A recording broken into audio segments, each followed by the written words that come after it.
Aziz Talba, today I am going to start the next paragraph of this lesson, that is the red-headed league.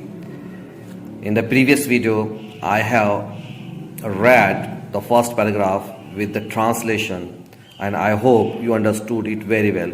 So let's begin the next paragraph, that is on page number 78 and the paragraph is starting from here. The advertisement had appeared in newspaper 2 months ago.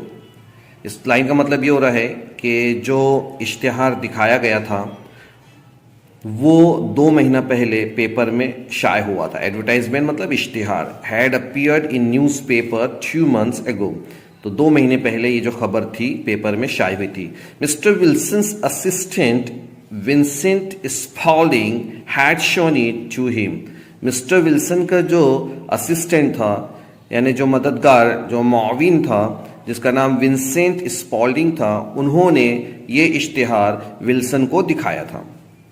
Mister Wilson liked his assistant Spaulding. Mr Wilson अपने assistant को बहुत like करते थे, पसंद करते थे. He was smart, efficient and worked for only half the normal wages. जो Spaulding थे वो बहुत ही होशियार थे, बहुत ही मौसर थे, यानी बहुत असर रखने वाले शख्स थे और वो जो काम करते थे सिर्फ आधे तनख्वाह के लिए काम करते थे. आधा दिन काम करते थे, ऐसा बोल सकते हैं हम, आधी मजदूरी के लिए काम करते थे. क्यों? But the assistant also had his fault. और उनको आधी मजदूरी क्यों मिलती थी? क्योंकि उसमें असिस्टेंट की गलती थी. क्या गलती थी? Every now and then he left work and went down into the cellar to develop photographs. Photography was his hobby. अब उनको आधी तनख्वाह क्यों मिलती थी? क्योंकि वो क्या करते थे, अपने काम को कभी भी छोड़कर कहाँ चले जाते थे? एक तहखाने में चले जाते थे. किस लिए चले जाते थे? ताकि वो फोटोग्राफ वहां पर डेवलप कर सके, बना सके, फोटो तैयार कर सके. क्यों? क्योंकि फोटोग्राफी उनकी बहुत पसंदीदा मशगला था. फोटोग्राफी जो था उनका पसंदीदा मशगला था या उनकी हॉबी थी. शौक बोलते हैं उसे. हॉबी मीन्स शौक. चलिए आगे बढ़ते हैं नेक्स्ट पेज की तरफ. That is on page number 79. Spaulding showed the advertisement to Mr. Wilson and explained to him that an American millionaire, Mr. Isaiah Hopkins, had founded the famous Red-Headed League. तो इन लाइनों का meaning ये हो रहा है कि जो स्पॉल्डिंग थे उन्होंने ये एडवर्टाइजमेंट किसको दिखाया था? मिस्टर विल्सन को दिखाया था. और वो एडवर्टाइजमेंट दिखाने के बाद उन्होंने उस एडवर्टाइज को वजाहत की थी, उसको एक्सप्लेन किया था कि जो अमेरिका के एक करोड़पति है, मिलियनेयर मतलब करोड़पति शख्स, उनका नाम क्या है? एज़ेकिया हॉपकिंस. तो उन्होंने कहा कि ये जो इश्तिहार है ना, ये एक अमेरिका के करोड़पति शख्स जिनका नाम एज़ेकिया हॉपकिन है, उन्होंने इसकी बुनियाद डाली है. ये जो रेड हेडेड लीग है ने लाल बाल वाले लोगों का जो ग्रुप है उसके लिए उन्होंने एक इश्तिहार दिया है. To help all red heads, ताकि ऐसे तमाम लोगों की क्या हो सके? मदद हो सके.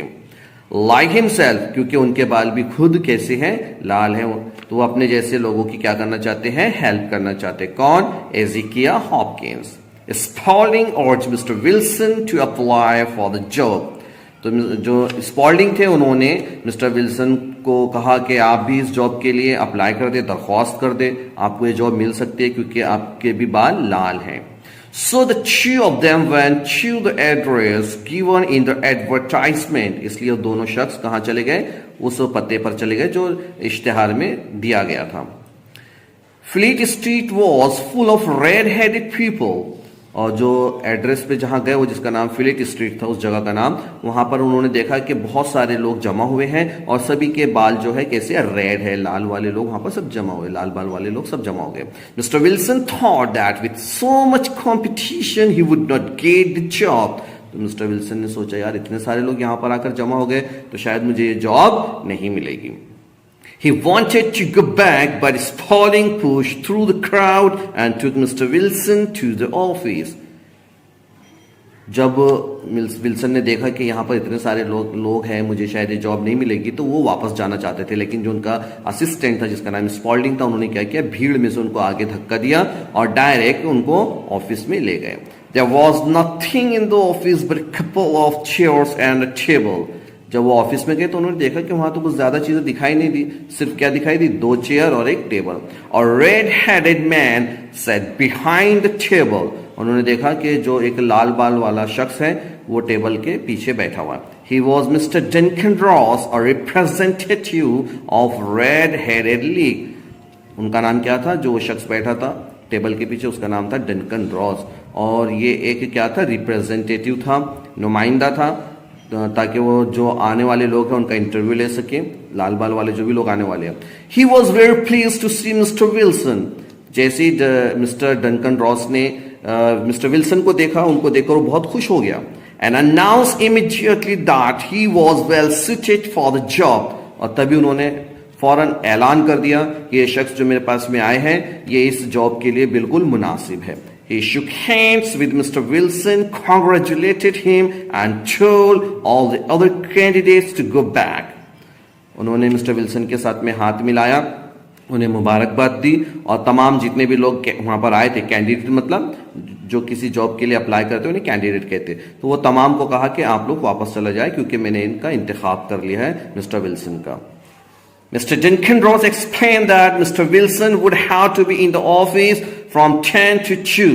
Mr. Duncan Ross ने मिस्टर विल्सन को कहा कि तुम्हें ऑफिस में कितने बजे से कितने बजे तक रहना है, 10 बजे से 2 बजे तक, 10 to 2 यानी 10 बजे से 2 बजे तक। If he left the office, he would lose the job.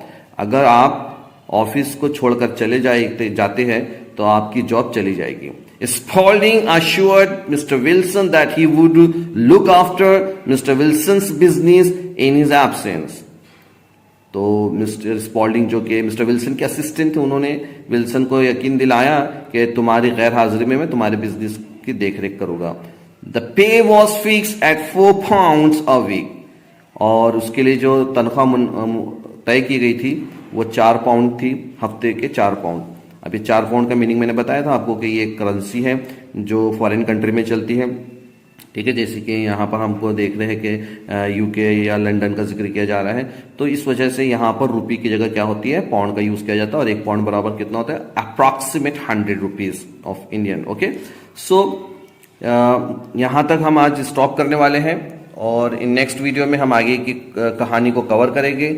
आप मेहरबानी करके इस पैराग्राफ को पढ़िए और मैंने जो ट्रांसलेशन बताया है उसको समझने की कोशिश करिए, क्योंकि मैं हमेशा चाहता हूं कि जो चीज़ हम पढ़ रहे हैं उसका मीनिंग हमको अगर समझ में आएगा तो शायद we can feel easy to find questions answer. ठीक है, तो अपना ख्याल रखिएगा, घर पे रहिएगा, पढ़ाई करिए। मिलते हैं नेक्स्ट वीडियो में। अल्लाह हाफिज।